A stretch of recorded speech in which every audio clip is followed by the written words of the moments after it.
নমস্কাৰ এই মুহূৰ্তত আহি পৰিছে 10টা গুৰুত্বপূৰ্ণ খবৰ অসমৰ লগতে ভাৰতবৰ্ষৰ বিভিন্ন প্ৰান্তৰ পৰা যুগুত হৈছে কেইবাটাও গুৰুত্বপূৰ্ণ খবৰ এনেবোৰ খবৰ নিতৌ পাই থাকিবলৈ চেনেলটি সাবস্ক্ৰাইব কৰি ভিডিঅ'টিত এটা লাইক কৰিবলৈ নাপাহৰিব আজিৰ আমাৰ প্ৰথমটো খুবেই গুৰুত্বপূৰ্ণ খবৰ হৈছে এটা ডাঙৰ খবৰ হয় বন্ধু-বান্ধৱীসকল 31 ডিচেম্বৰৰ পূৰ্বে কৰক 5টাকৈ জৰুৰী কাম নহলে পৰিব আপুনি সমস্যাত কি কাম কৰিব লাগিব গুৰুত্বপূৰ্ণ 5টা কাম অতি শীঘ্ৰে আপুনি কৰি লওক 31 ডিচেম্বৰৰ পূৰ্বে কৰক 5টাকৈ জৰুৰী কাম আৰু এতিয়াও আপোনাৰ হাতত আছে মাত্ৰ 14টাকৈ দিন হয় বন্ধু-বান্ধৱীসকল আপোনাৰ হাতত আছে মাত্ৰ 13ৰ পৰা 14টা দিন আৰু 31 ডিচেম্বৰত শেষ হৈ পৰিব এই 5টা গুৰুত্বপূৰ্ণ কাম আৰু এই 5টা যিখন গুৰুত্বপূৰ্ণ কাম দিয়া আছে এই কামৰ সময়সীমাও শেষ হৈ পৰিব আৰু SBI অমৃত কলহত নিৱেশ কৰাৰ বাবে অন্তিম সময়সীমা হৈছে 31 ডিচেম্বৰ লগতে ডিমেট একাউণ্টত নমিনি সংযুক্ত কৰাৰ বাবেও অন্তিম সময় হৈছে 31 ডিচেম্বৰ লগতে বেংক লকাৰ এগ্ৰিমেণ্টৰ বাবে শেষ সময়সীমা হৈছে 31 ডিচেম্বৰ লগতে ইনকাম টেক্স ৰিটাৰ্ণ ফাইল কৰা সময় হৈছে 31 ডিচেম্বৰ আৰু 31 ডিচেম্বৰৰ পৰা লগে লগে বছৰে সক্ৰিয় হৈ নথকা ইউপিআই আইডি বন্ধ হৈ পৰিব হয় বন্ধু-বান্ধৱীসকল যদি আপুনি ইউপিআই আইডি ব্যৱহাৰ কৰে তেনে ক্ষেত্ৰত আপোনাৰ বাবে এটা গুৰুত্বপূৰ্ণ খবৰ কিয়নো 31 ডিচেম্বৰৰ পৰা লগে লগে আপোনাৰ যিখন ইউপিআই আইডি আছে সেইখন কিন্তু বন্ধ হৈ পৰিব লগতে চৰকাৰৰ তৰফৰ পৰা এনেকুৱাকৈ 5টা ডাঙৰ সিদ্ধান্ত গ্ৰহণ কৰা হৈছে যদি আপুনি এইকেইটা কাম কৰা তেনে ক্ষেত্ৰত অতি শীঘ্ৰে আপুনি কৰি লওক তাৰ পিছত অসমবাসী ৰাইজক জনাইছো আমাৰ 2 নম্বৰটো খুব গুৰুত্বপূৰ্ণ খবৰ লগতে ডাঙৰ খবৰ মাত্ৰ 100 টকাৰে লাভ কৰক আপুনি 2.5 লাখ টকা আৰু আজিয়ে কৰক এই কাম চৰকাৰৰ আন এটা ডাঙৰ সিদ্ধান্ত মতে অসমবাসী ৰাইজক জনাইছো বিগ ব্ৰেকিং নিউজ কিয়নো 100 টকা জমা কৰি লাভ কৰক আপুনি 2.5 লাখ টকা মাত্ৰ 100 টকাৰে লাভ কৰক আপুনি 2.5 লাখ টকা লাখ লাখ লোকৰ বাবে এটা ডাঙৰ খবৰ ডাকঘৰৰ যোগেদি আকৰ্ষণীয় সুবিধা গ্ৰাহকৰ বাবে ডাকঘৰৰ SIP আঁচনিৰ যোগেদি লাভ কৰিব এই সমূহ সুবিধা আৰু প্ৰতিদিনে এই আঁচনিৰ যোগেদি জমা কৰক আপুনি 100 টকা হয় বন্ধু-বান্ধৱীসকল প্ৰতিদিনে আপোনাৰ জমা কৰিব লাগিব 100 টকা আৰু 5 বছৰত আপুনি লাভ কৰিব 1.80 লাখ টকা আপুনি 1,80,000 টকা লাভ কৰিব আৰু প্ৰতি বছৰে গ্ৰাহকে লাভ কৰিব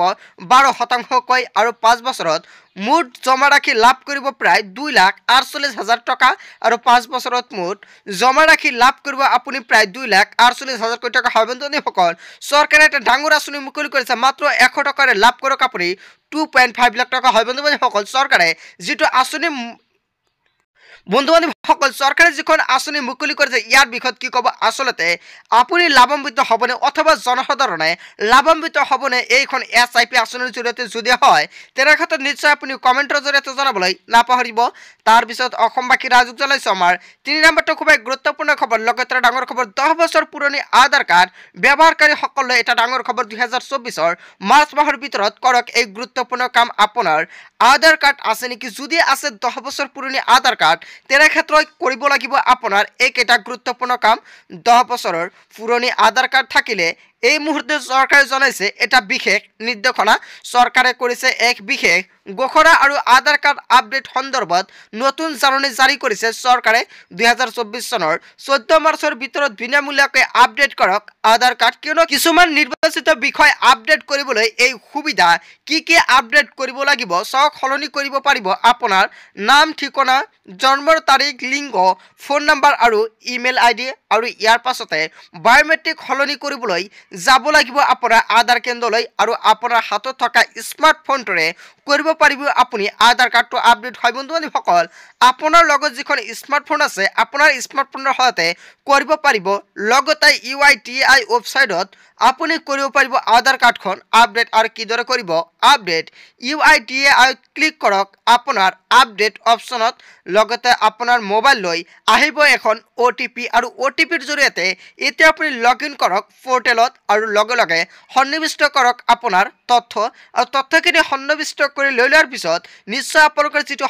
সমস্যাটো আপুনি তলত স্ক্ৰল কৰি দেখাব সাবমিট বুলি এটা অপচন দেখা পাইছে আপুনি যেতিয়া সাবমিটত ক্লিক কৰিব ক্লিক কৰাৰ লগে লগে আপোনালোকৰ এইখন প্ৰসেসিংত থাকিব আৰু নিশ্চয় প্ৰসেসিং থকাৰ ভিতৰত আপোনাৰ 24 ঘণ্টাৰ ভিতৰত কিন্তু এইখন আপডেট হৈ যাব তাৰ পিছত আপোনাৰ হাতত এখন আৰু এটা নতুন আধাৰ কাৰ্ড আহি যাব হয় বন্ধু-বান্ধৱীসকল আপোনালোকে নিশ্চয় জানিলে আপুনি কেনেকৈ আপোনাৰ আধাৰ কাৰ্ডখন আপডেট কৰিব